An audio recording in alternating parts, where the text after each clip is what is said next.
Welcome to current affairs.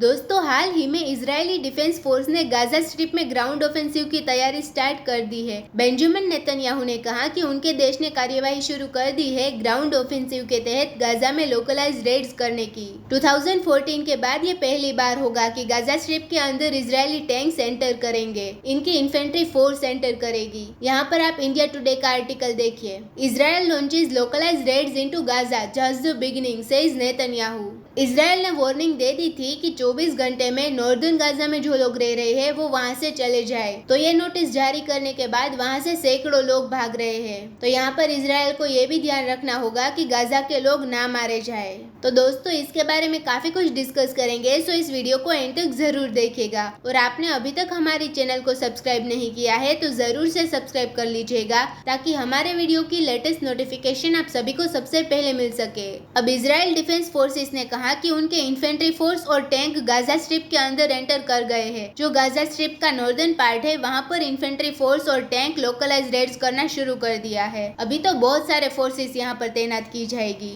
अब पिछले हफ्ते जो हमास ने अटैक किया था रॉकेट से, और साथ ही हमास के लोगों ने गाजा स्ट्रिप के आसपास से इजराइल में एंटर किया था, और इजराइल के लोगों को वो लोग उठा के ले गए थे और उनको अलग अलग जगहों पर रखा है। लगभग 150-200 लोगों को होस्टेज किया गया है, और उनमें से 120 फैमिलीज है होस्टेजेस के। उन्हें इन्फॉर्म कर दिया है कि आपका फैमिली मेंबर हमास के अंडर में है, और हमास के लोग ये बात एक्सेप्ट कर रहे हैं कि हमने कई इजरायलीज को होस्टेज किया है। लेकिन हमास के लोग कह रहे हैं कि इजराइल ने जो अभी बॉम्बिंग से अटैक किया था उनकी वजह से आपके 13 होस्टेजेस मारे गए हैं। तो यहाँ पर इजराइल के लिए ये बहुत हैरानी की बात है, क्योंकि जो हमास के अंडर में इजरायली होस्टेजेस है उनके फैमिली मेंबर्स तो यही कहेंगे कि आप हमारे लोगों को वापस लाओ। और इजराइल को यह भी ध्यान रखना होगा कि वो अटैक कर रहे हैं गाजा के ऊपर, तो वहाँ पर जो होस्टेजेस है वो मारे ना जाए। अब हमास ने जिस तरीके से अटैक किया उसकी वजह से इजराइल पीछे तो हटेगा नहीं। इजराइल की 3.6 लाख मिलिट्री रिजर्विस्ट है, ये यहाँ पर गाजा स्ट्रिप के सराउंडिंग तैनात हो गई है और गाजा के अंदर एंटर करने के लिए रेडी है।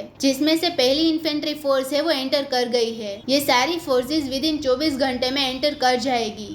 अब जो भी इजराइल अटैक करना चाहता है वो हमास टेररिस्ट के ऊपर करना चाहता है, इसलिए यहाँ पर इजराइल ने कहा कि जो सिविलियंस है नॉर्दर्न गाजा में वो वहाँ से चले जाए। यहाँ पर आप देखिए, ये नॉर्दर्न साइड है, वहाँ पर इजराइल अटैक करेगा, क्योंकि यहाँ पर ये जो गाजा सिटी है यहाँ हमास के लोग छुपे हुए हैं। गाजा सिटी में हाउसेस के नीचे टनल्स वगैरह बहुत सारे बनाए हुए हैं, बिल्डिंग्स के अंदर टनल्स वगैरह बनाए हुए हैं, वहाँ पर हमास टेररिस्ट छुपे हुए हैं। तो उनके ऊपर अटैक करना चाहता है इजराइल, इसलिए ऐसा उन्होंने कहा। लेकिन इजराइल ने जो वार्निंग दी है गाजा के लोगों को कि 24 घंटे में आप नॉर्दर्न साइड से चले जाओ, इस वार्निंग को हमास ने रिजेक्ट किया है। हमास ने कहा कि पैलेस्टीनियन लोगों ने इजराइल का ये अनाउंसमेंट रिजेक्ट कर दिया है। लेकिन इजराइल ने जब ये अनाउंसमेंट किया कि आप नॉर्दर्न साइड से चले जाए, तो हजारों लोग वहाँ से निकलकर साउदर्न साइड में शिफ्ट होने लगे थे। कुछ लोग गाड़ियां लेके जा रहे थे ताकि वो अपने आप को सेफ रख सके। 1.1 मिलियन पीपल में से 4,23,000 लोग यहाँ से निकलकर दूसरी जगह शिफ्ट होने लगे थे।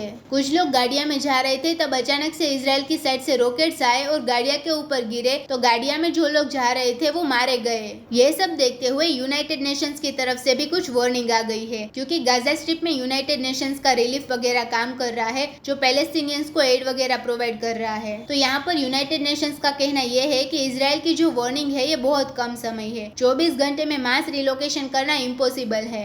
गाजा स्ट्रिप से इतने सारे लोगों को एक साथ शिफ्ट करना ये लोगों के लिए मुश्किल हो जाएगा। अगर ये शिफ्ट नहीं हो पाएंगे और इजराइल पूरी तरह से ग्राउंड असॉल्ट कर देगा, तो ये एक कैलेमिटस सिचुएशन हो सकता है, बहुत सारे लोग मारे जा सकते हैं। इसलिए UN relief and work agency ने कहा कि इजराइल को ये वार्निंग वापस ले लेनी चाहिए।